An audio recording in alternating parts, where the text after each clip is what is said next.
Welcome back, everybody. So the hangar's closing up now, but we're going to take a little quick look at the Cutlass Black. Somebody in my comments was asking about it. Now, I don't own it outright, so I did have to rent this one, but thankfully I could rent it in the PTU.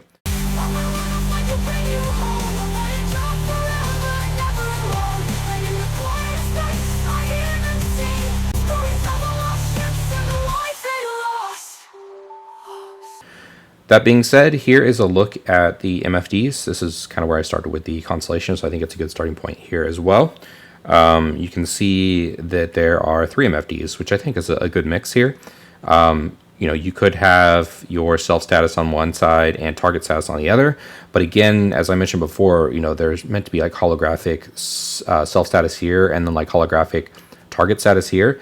So with that in mind, I mean, this is how I would lay it out if I didn't have access to those. But if I did have access to those, maybe I would want something like scanning here and shields here, because I can keep a better track of what my shields are at and potentially use scanning. I don't see scanning being used in combat necessarily. I know some people have kind of done that in videos, but maybe scanning before combat and of course afterwards. Or maybe they can make scanning a little easier in order to actually accommodate that a bit better. But anyways. And then here's power management down here. Now it is a little bit out of frame for me, and I do have my, I have a small screen. I have a fairly small monitor. It's 24 inch. But yeah, it'll look better probably on some monitors. And I do have scaling up, but for whatever reason, it still doesn't quite fit in frame for me. You have your co-pilot seat here. So this is the first fuse box you're going to come to. Now this one does have spot for 2 fuses. Much like the Constellation, this is my second recording. So it originally starts in this position, but I had swapped them. Weapons rack here, I don't, doesn't seem like I can interact with it, unfortunately. I do have a gun on me, although I may not be able to interact with it just because I'm in Armistice. But I don't know if that's the case, because I was in my hangar before and it didn't work. This is the storage, so I think that's great as well. I didn't realize that this has access to storage, something that the, yeah, and you can see my character here. I currently am messing with the hairdos. I got the business on the front, party in the back going on. Might as well, heck, why not? Anyways, having access to the storage is huge. I don't know why they don't do that with the lockers on the Constellation class. To me, it seems like it'd be a small change that they can do pretty quickly. Both of these work that same way, and it would just be great to have access to your ship's storage capabilities. It's just a small thing, but it really makes a big difference these days.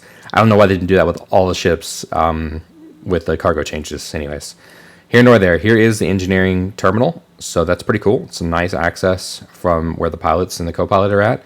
So I think this is a great spot. That being said as well, here's the beds, which I think the bed is in a good spot. I forgot in the Constellation, those are meant to be escape pods as well. I don't think that's the case here, but I think this is a fine tucked away spot. And the layout is pretty good for the Cutlass Black. Here's your first extinguisher. No real complaint here. I mean, I don't want to complain either way, but it'd be cool to have one up here too. I mean, in our own home, we keep extinguishers around, and I try to keep them in as many rooms as possible. Might as well. It's not like it's some super secret technology or it needs, but I get having them tastefully in the rooms makes sense. Not a lot has changed back here either, but you can see here's the extinguisher back here, and then here is the other fuse box. However, maybe due to the fact that this is a medium ship like the Zeus, but only 1 fuse spot here. So not an option to put 2 here. So this is showing as storage, but not really accessible. So I don't know if you can keep fuses back here somewhere, if there's meant to be storage. Obviously you could keep a 1 or 1/8 type SCU box back here, maybe keep a fuse in there or keep a fuse in your backpack.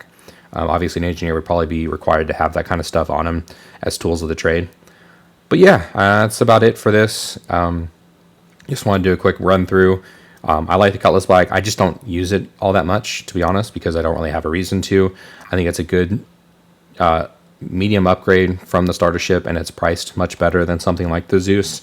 I'm not continuing to dog on the Zeus, but for a $40 difference between these two, you get access to more SCUs, sure, but I would want to make that jump up from the Zeus to something like the Constellation class. Again, I kind of showed that a little bit of a bias in the other video, because it just offers more capabilities. So pricing wise, it's fairly expensive for what it is. I think even the Spirit's like $125 or something. So if you compare this versus $15 for the Zeus, not the Zeus, the Spirit, what Crusader's offering is probably better than this in some ways.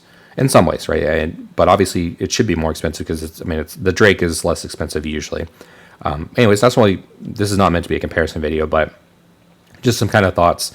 And yeah, this is a good layout for the Cutlass, and I think it's in a decent spot.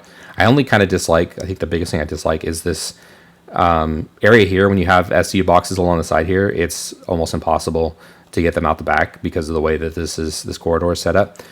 So you really have to put them out this side instead. But yeah, once you get used to kind of oddities of the design choices of the Cutlass Black, you're able to work with it within its confines.